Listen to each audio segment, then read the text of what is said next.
Hey Sagittarius, Oracle, you have not a dragon, purity. So I love this card because the not a dragon, actually, I think it's on the box of the actual cards, but the not a dragon purity card seeing or judging a book by its cover, so to speak, is not the best way to go because it's something that appears in front of you and you just assume this is a dragon. But no, it's so much more than that. There's purity here, there's love here, there's elegance here, there's beauty here, there's different things here that um that appear. So, don't judge a book by its cover, or things aren't always what they appear to be, or things aren't always, there's lots of different, in its purest form, there's um lots of different things that make up this purity, that make up this dragon. Okay, so again, let's see what layers kind of come through in this read, or what you need to pay attention to. Now, I read your sign over here and read the other energy over here. It can be completely reversed.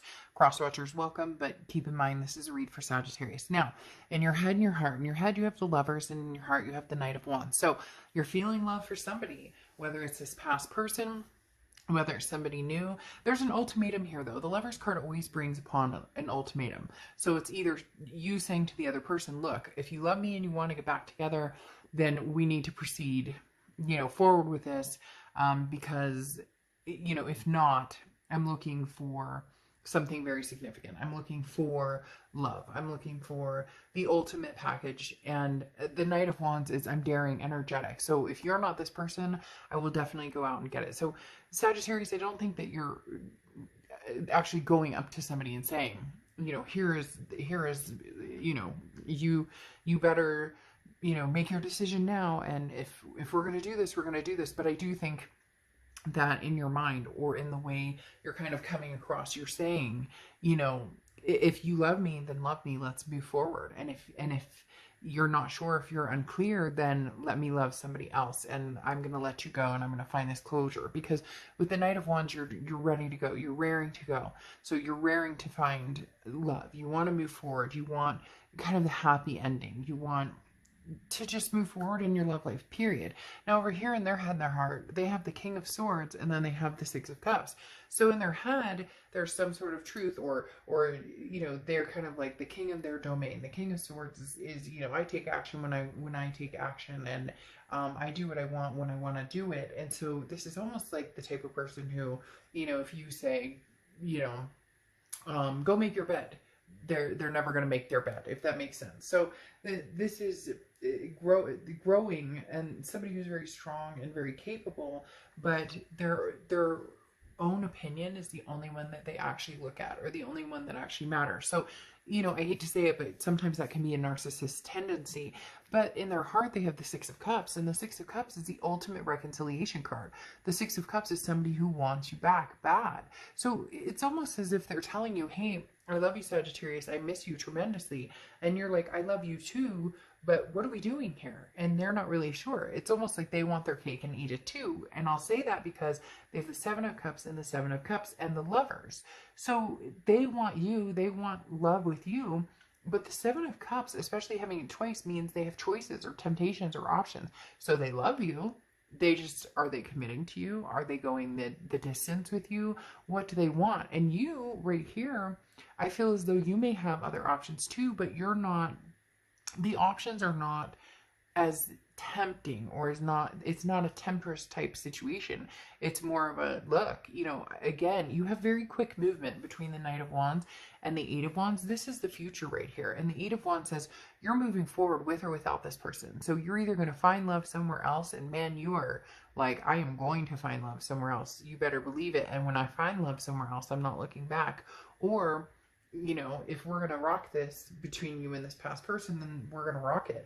Unfortunately, though, it does feel as though this person is,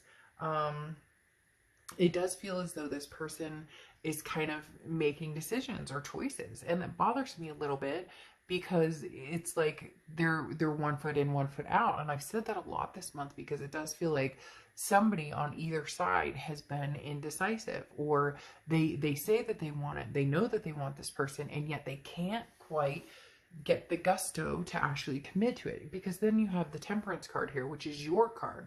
You're the only sign, I think, this month that has shown up in your read, which means you're genuinely, organically ready to do this. You know what you want, and you're not playing around. Now, the Lover's card is showing up here twice, which is Gemini's card. So you could be dealing with a Gemini or Gemini placements in your chart.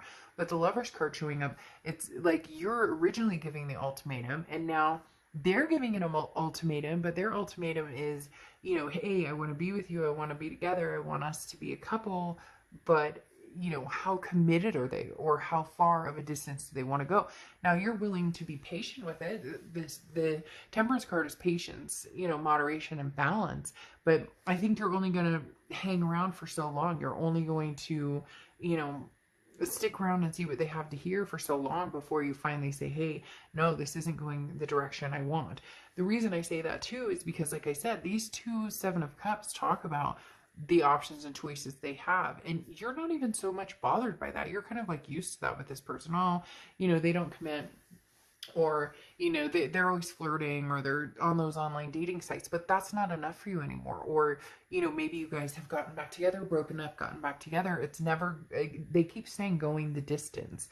This person definitely wants to go the distance with you, and yet at the same time, they're a little selfish about it. So they see you as the person that they're going to end up with, or the person that they want, you know, that they're going to say, okay, you know, this is, I want Sagittarius, but it may just not be good enough for you. It may just, because you have the Hanged Man here, which means you're not rushing, you're not moving hastily into anything, and you're definitely not rushing into it with somebody who you don't necessarily trust, or you don't necessarily feel like they're a one-woman man or a one-man woman.